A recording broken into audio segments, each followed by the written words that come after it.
नमस्कार, INI news में आपका स्वागत है। आपके साथ मैं हूं प्रीति सिंह। बुलेटिन की शुरुआत करते हैं हेडलाइंस से।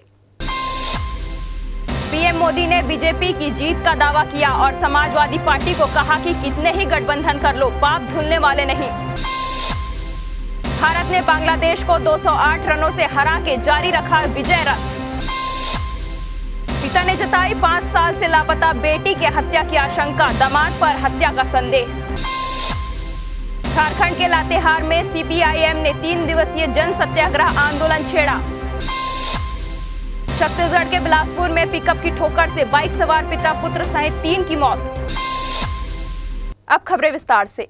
यूपी में पहले चरण का मतदान खत्म होने के बाद अब सूबे की जंग जीतने के लिए बड़े बड़े दावों का दौर शुरू हो गया है। पीएम मोदी ने बीजेपी की जीत का दावा करते हुए सत्ताधारी समाजवादी पार्टी पर तीखा हमला किया।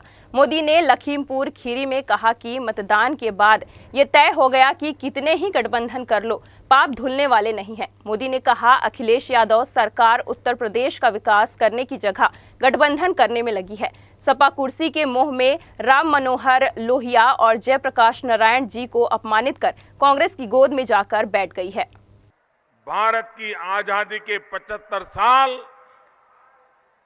आजादी के बाद 75 साल पहुंचते हुए हमारा देश कहां पहुंचना चाहिए, किन किन समस्याओं से देश को मुक्ति मिलनी चाहिए, ये सारा समय ऐसा महत्वपूर्ण संकल्प का, काम करके दिखाने का, बदलाव लाने का, विकास को नई ऊंचाइयों पर ले जाने का ये समय हमारे सामने है। उत्तर प्रदेश ने भूतकाल में अनेक दशकों तक कांग्रेस का शासन देखा है। कई बार सपा की सरकारें देखी है, कई बार बीएसपी की सरकार देखी है। भाइयों बहनों, मैं आपको पूछना चाहता हूं, क्या इन लोगों ने आपके जीवन में कोई बदलाव लाया है? आपका भला किया है? उत्तर प्रदेश का भला किया है?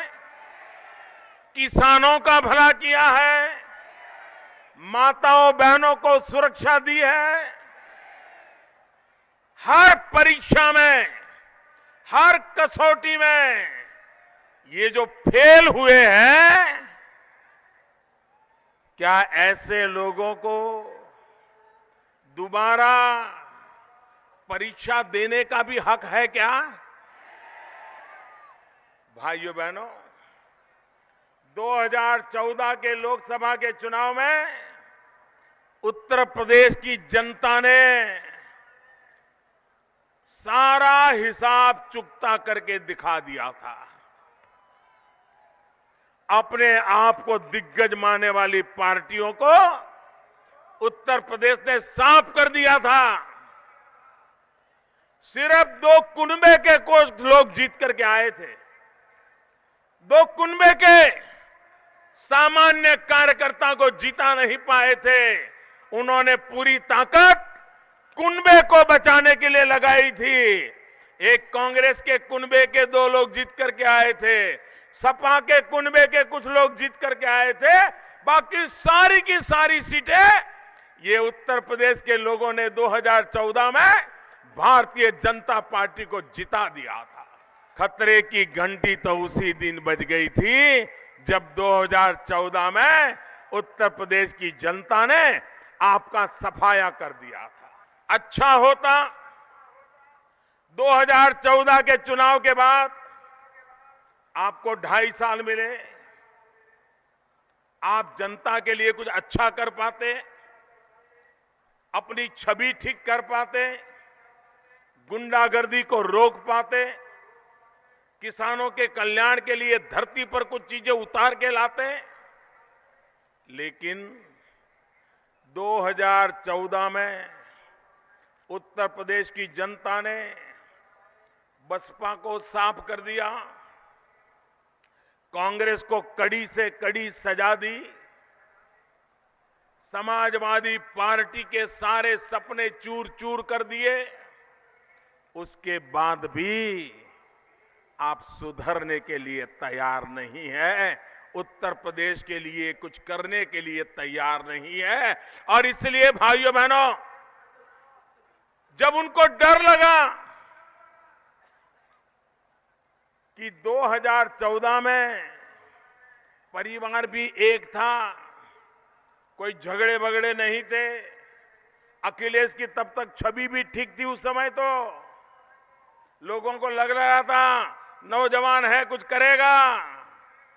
लेकिन जब 2014 में आपके सुपड़े साफ हो गए तो आप लोगों का भला करने के बजाय जोड़ तोड़ की राजनीति में लग गए, गठबंधन के कारोबार में लग गए और ऊपर से परिवार भी बिखर गया। और इसलिए आप कांग्रेस के शरण में जाके बैठ गए। जो राम मनोहर लोहिया जिंदगी भर कांग्रेस के खिलाफ लड़ते रहे, जो राम मनोहर लोहिया के चेले चपाटे सारे जीवन भर चना ममरा खा करके कांग्रेस के खिलाफ लड़ते रहे, आपने राम मनोहर लोहिया जी को अपमानित किया, जयप्रकाश नारायण जी को अपमानित किया। सिर्फ कुर्सी के मोह में आप कांग्रेस की गोद में जाकर के बैठ गए। राजीव गांधी अंतर्राष्ट्रीय क्रिकेट स्टेडियम में जारी इकलौते टेस्ट मैच के 5वें और अंतिम दिन रविंद्र जडेजा, ईशांत शर्मा समेत तमाम गेंदबाजों की घातक गेंदबाजी की मदद से टीम इंडिया ने बांग्लादेश के खिलाफ टेस्ट को 208 रनों से जीतकर अपने विजय क्रम को जारी रखा है। अंतिम दिन दूसरे सेशन में 5 विकेट चटकाने के साथ ही टीम इंडिया ने मुकाबले पर अपना कब्जा जमा लिया। लोहरदगा में कॉलेज छात्रा के अपहरण और हत्या की वारदात का आरोपी अब तक पुलिस पकड़ के बाहर है। संवेदनशील युवा वर्ग इससे काफी आक्रोशित है। इस आक्रोश की झलक कॉलेज छात्राओं के मार्च में दिखी। छात्राएं दीपा के हत्यारों की गिरफ्तारी की मांग तो कर ही रही थी। महिलाओं पर बढ़ती हिंसा के प्रति इनकी चिंता इनके हाथों में मौजूद बैनर पोस्टर से जाहिर हो रही थी। छात्राएं व्यवस्था और समाज से सवाल पूछ रही थी कि आखिर और कितनी निर्भया और कितनी दीपा की जाने जाएंगी। उनकी जो शिक्षा पद्धति है, आज भी लड़कियों को इस तरह की शिक्षा दी जाती है कि लड़कियां ये ऐसे नहीं करेंगी, वैसे नहीं करेंगी। अगर वो जाती भी हैं पढ़ने के लिए तो सिर्फ वो किताबी शिक्षा से ही अपने आप को, किताबी ज्ञान से ही अपना संबंध को रखेंगी। बाकी जो व्यवहारिक है जीवन के लिए, उससे उनको अलग रख दिया जाता है। तो जब तक उनको एक सही शिक्षा नहीं दी जाएगी और उनके अंदर में सही संस्कार नहीं दिया जाएगा, उनको बतलाया नहीं जाएगा कि क्या सही और क्या गलत है, तब तक उनको वो सुरक्षित नहीं रह पाएंगे। रोज दिन हमें कॉलेज आने जाने में दिक्कत होती है। हम लोग इस तरह के ऑटो और यहाँ पे आने जाने वाले लड़कों को रोज दिन झेलते हुए रोड क्रॉस करते हैं। हमें दीपा के बलात्कारों को कड़ी से कड़ी सजा दिलानी चाहिए ताकि इस तरह की घटना बार बार ना हो। जैसे ही हमारी छुट्टी होती है, हम कॉलेज के गेट से बाहर निकलते हैं। बाहर निकलते ही सब ऑटो वाले लाइन लगा देते हैं। उनको लगता है कि हमें ऑटो से जाना है, लेकिन जब हम मना करते हैं तो भी वे खड़े रहते हैं। जब तक हमारे कोई टीचर आके उन्हें ना डांटे, वो खड़े ही रहते हैं। इससे हमें रोड क्रॉस करने में भी परेशानी होती है। और फिर सामने जो गुपचुप के ठेले लगे हुए हैं, वहाँ पे भी बहुत सारे लड़के खड़े रहते हैं। इससे भी हमें थोड़ा खराब महसूस होता है। इसलिए हम ये चाहते हैं कि ये जो ठेले हैं वो थोड़े किनारे हो जाए और वहाँ पे 1-2 कांस्टेबल खड़े रहें। सामाजिक परिवेश हमारा इतना दूषित हो चुका है कि इस तरह की घटनाएं घट रही हैं और ऐसा नहीं है कि सरकार इस मामले में कुछ नहीं कर रही। आपको याद होगा कि निर्भया कांड के बाद कई कानून आए हैं, कानूनों में बदलाव किए गए हैं ताकि महिलाओं को उचित सुरक्षा दी जा सके। उसके बाद इंडियन पिनल कोड की धाराओं में भी काफ़ी अमेंडमेंट्स हुए ताकि इन घटनाओं पर रोक लग सके।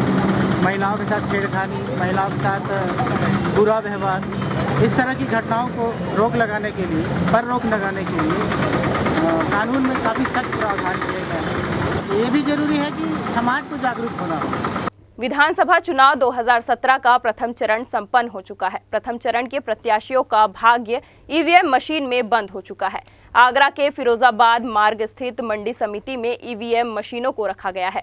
कहीं कोई गड़बड़ी ना हो और प्रत्याशी एक दूसरे पर कोई आरोप न लगाएं, इसके लिए जनपद के एसएसपी और डीएम के निर्देश पर मंडी समिति पर बाकायदा सिविल पुलिस और केंद्रीय पुलिस बल को तैनात कर दिया गया है। एक प्लाटून सीआरपीएफ तो लगातार यहाँ रहेगी और यहाँ पे राउंड द क्लॉक मैजिस्ट्रेट्स रहेंगे, उनको यहाँ पर ड्यूटी पे रहना है। और जो कैंडिडेट्स हैं उनके प्रतिनिधि वो भी आकर यहाँ पर देख सकते हैं, चाहे तो यहाँ पर सो भी सकते हैं, रात को भी देख सकते हैं। तो ये सिक्योरिटी सिस्टम तो लास्ट तक रहेगा। यहाँ पे जितने भी सुरक्षा के इंतजाम किए गए वो एकदम पुख्ता हैं और जो आयोग के निर्देश हैं उसके अनुरूप किया गया।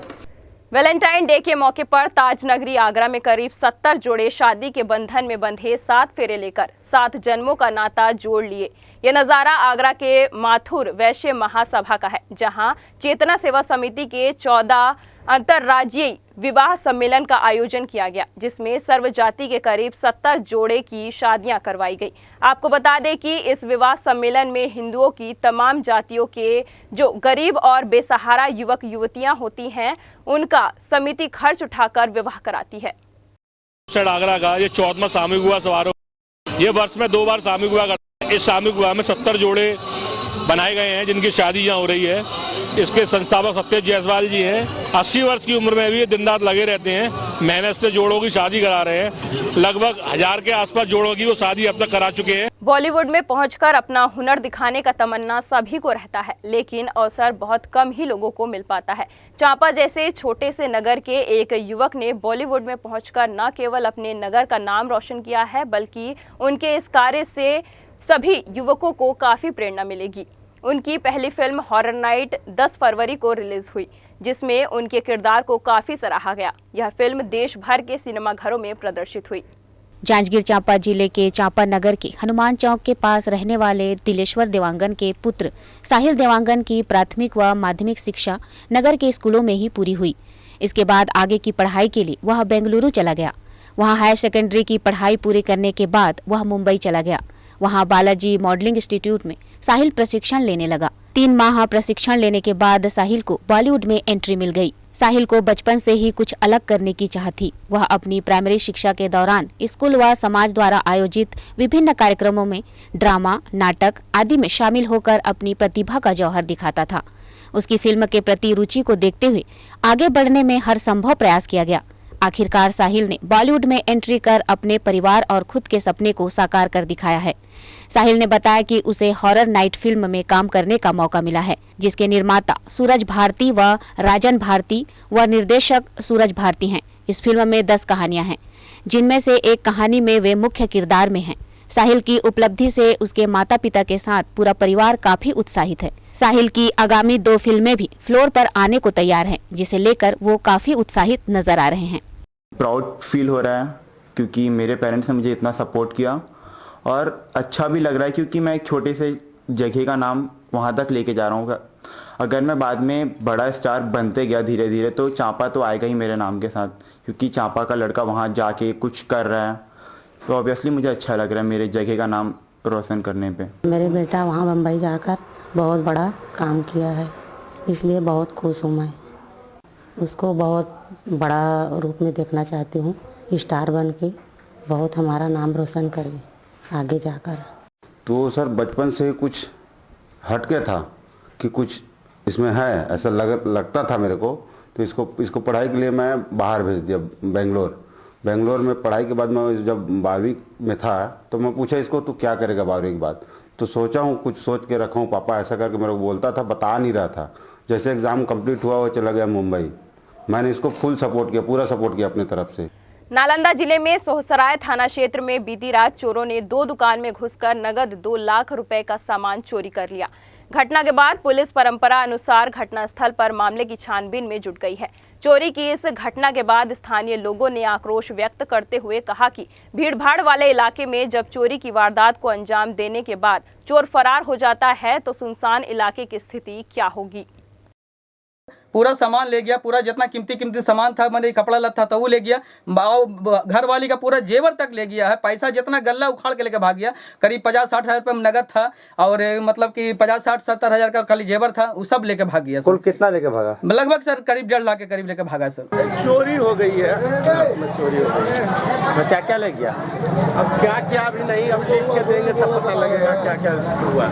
कौन सा इलाका है, क्या मतलब खासगंज एरिया है। चोरी क्या कितना ले गया? कोई तो अभी नहीं कह सकता, जो लिख के देंगे तब ना क्या क्या हुआ ऐसे लिख के देंगे तब पता लगेगा। आदिवासी कौल समाज 15 फरवरी को जामताड़ा के गांधी मैदान में महासम्मेलन का आयोजन करेगी। इस सम्मेलन में कई राज्यों के प्रतिनिधि जुटेंगे। जामताड़ा में आयोजित समाज की बैठक में यह निर्णय लिया गया। कौल समाज के प्रतिनिधियों ने बताया कि सम्मेलन में मध्य प्रदेश, उत्तर प्रदेश, बिहार, छत्तीसगढ़ के अलावा कई राज्यों के प्रतिनिधियों के शामिल होने की संभावना है। कार्यक्रम के मुख्य अतिथि सूर्य सिंह बेसरा होंगे। अपनी मांगों की चर्चा करते हुए पशुपति कौल ने बताया कि कौल जाति को आदिम जनजाति का दर्जा देने की मांग हमारी काफी लंबे समय से चली आ रही है, जिसे सरकार पूरा करे। 15 फरवरी 2017 को जामताड़ा के गांधी मैदान में भारत प्राचीन कौल जाति कल्याण समिति की ओर से महासम्मेलन का आयोजन किया गया। इस सम्मेलन में मुख्य अतिथि पूर्व विधायक सूर्य सिंह बेसरा होंगे। साथ ही कौल जाति को आदिम जनजाति का दर्जा और एसपीटी एक्ट, सीएलटी एक्ट में संशोधन के विरोध में स्थानीय नीति 1932 खतियान के आधार पर और कौल जाति के बच्चे को प्राथमिक से विश्वविद्यालय तक निःशुल्क शिक्षा हो, इसके लिए हम लोग आज का तैयारी बैठक है। सम्मेलन जांजगीर चांपा जिले में एक लाचार पिता ने अपनी पुत्री की हत्या होने की आशंका जताते हुए मामले की जांच करने की गुहार एसपी से लगाई है। अपनी शिकायत में बाराद्वार थाना के ग्राम दर्रा भाटा निवासी राजाराम पटेल ने बताया कि उनकी पुत्री बद्रिका पटेल 27 मार्च 2012 से लापता है। बाराद्वार थाने में भी सूचना दी जा चुकी है, मगर कोई कार्रवाई नहीं हो रही है। दरअसल थाना के ग्राम दर्रा भाटा निवासी राजाराम पटेल की बेटी बद्रिका ने रामकिशन पटेल से 2012 में प्रेम विवाह किया था। शादी के 15 दिनों के बाद ही लड़की लापता हो गई। परिजन जब भी उसके ससुराल जाते, ना तो उन्हें बद्रिका से मिलने दिया जाता था और ना ही उसके बारे में कुछ बताया जाता था, जिससे परेशान परिजनों ने साल 2012 में पुलिस को सूचना दी, मगर कोई पहल नहीं हुई। इस बीच राजाराम का परिवार रोजगार के लिए बाहर चले गए। राजाराम ने आशंका जताई है कि उसकी पुत्री की हत्या कर दी गई है, क्योंकि उसके पति रामकिशन ने दूसरी शादी कर ली है। बद्रिका के परिवार के लोगों ने उसकी हत्या की आशंका जताते हुए पुलिस अधीक्षक से गुहार लगाई है। इस मामले में पुलिस अधीक्षक ने तत्काल पहल की बात कही है।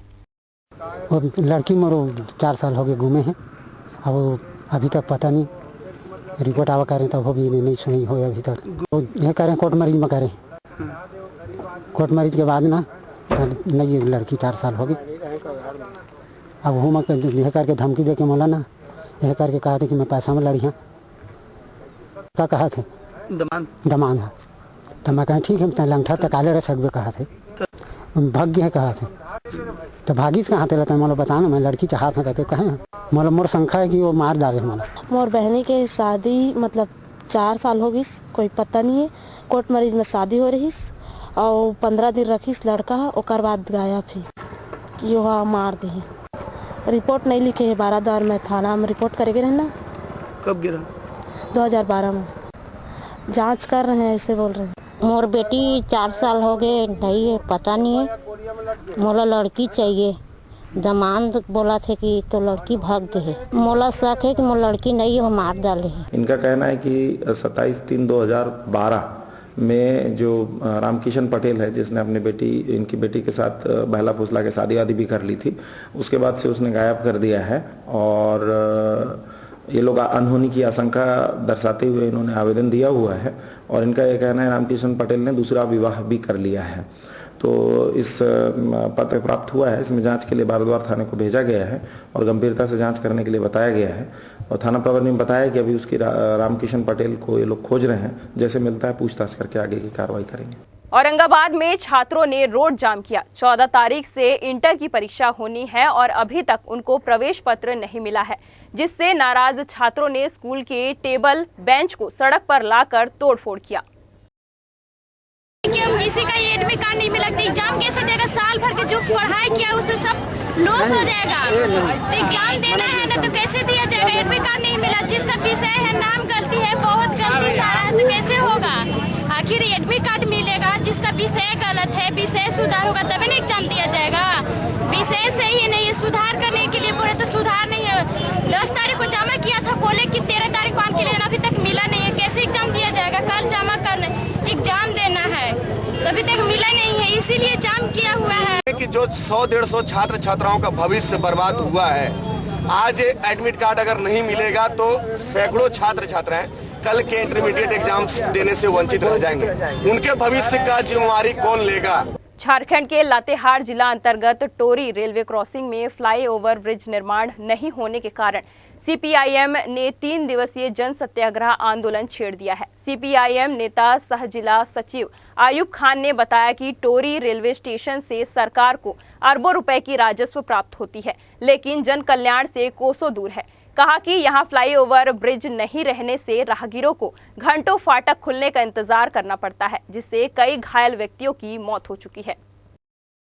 तो उनकी प्रमुख मांगे है फ्लाईओवर ब्रिज का और कुछ गाड़ियों का स्टॉपेज के लिए और फुट ओवर ब्रिज को बढ़ाने के लिए एक नया ओवर ब्रिज देने फुट ओवर ब्रिज देने के लिए। फ्लाईओवर के लिए तो जहाँ तक पता चला है कि इसको बनाने के लिए एनएच को दे दिया गया है। अभी नया स्टेशन में बहुत से नया कंस्ट्रक्शन वर्क चल रहा है, प्लेटफॉर्म की संख्या बढ़ रहा है, स्टेशन भी डिस्प्लेस हो रहा है और ये सब हो जाने के ही बाद आपका नया वर्क उसमें चालू होने की संभावना है।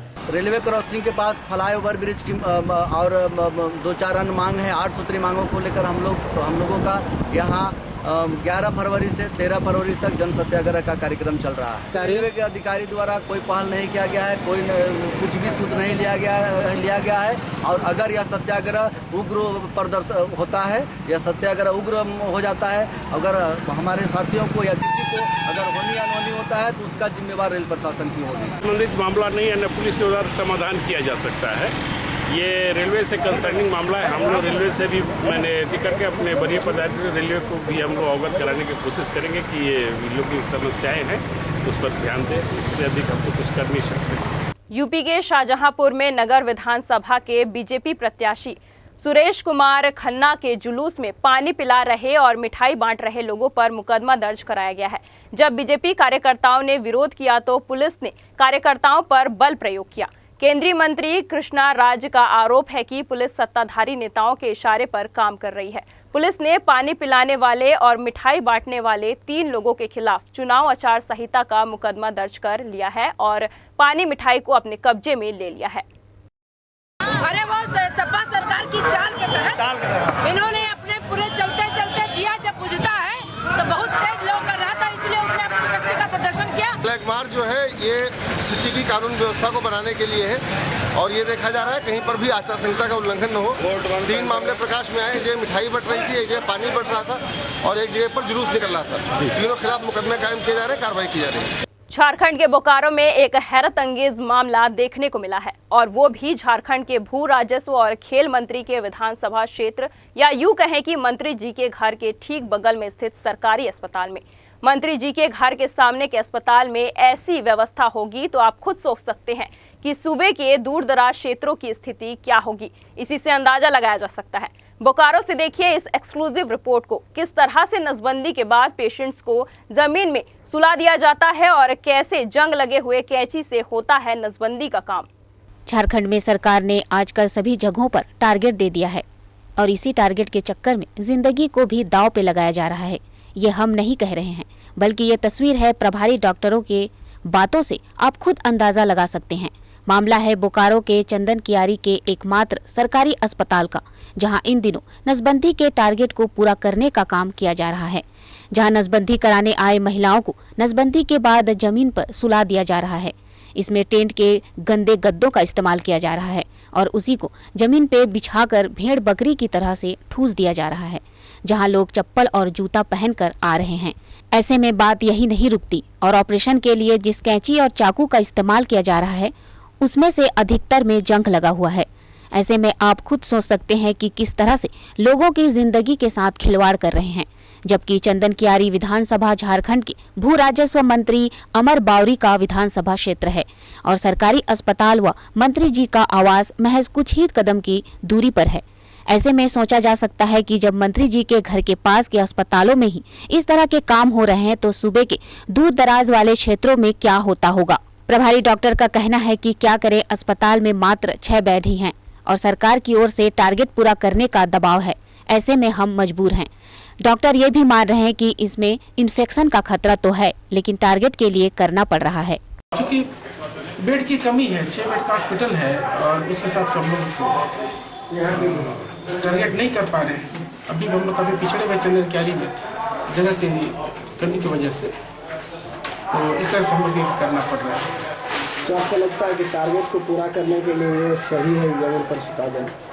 सर सच पूछे तो पेशेंट की भीड़ से तो सही नहीं है, लेकिन चूँकि पेशेंट का लोड देखते हुए हम लोग पास कोई अल्टरनेटिव रास्ता नहीं दिख रहा है। सरकार स्वास्थ्य व्यवस्था को सुधारने के लिए तरह तरह के कार्यक्रम चला रही है और आम लोगों को स्वास्थ्य का लाभ ठीक ढंग से मिले, इसके लिए करोड़ों खर्च कर रही है। लेकिन सवाल यह है कि अगर इसी तरह भेड़ बकरी की तरह ऑपरेशन करने के बाद जमीन पे सुला दिया जाए तो फिर लोगों की जिंदगी के साथ खिलवाड़ नहीं तो क्या है?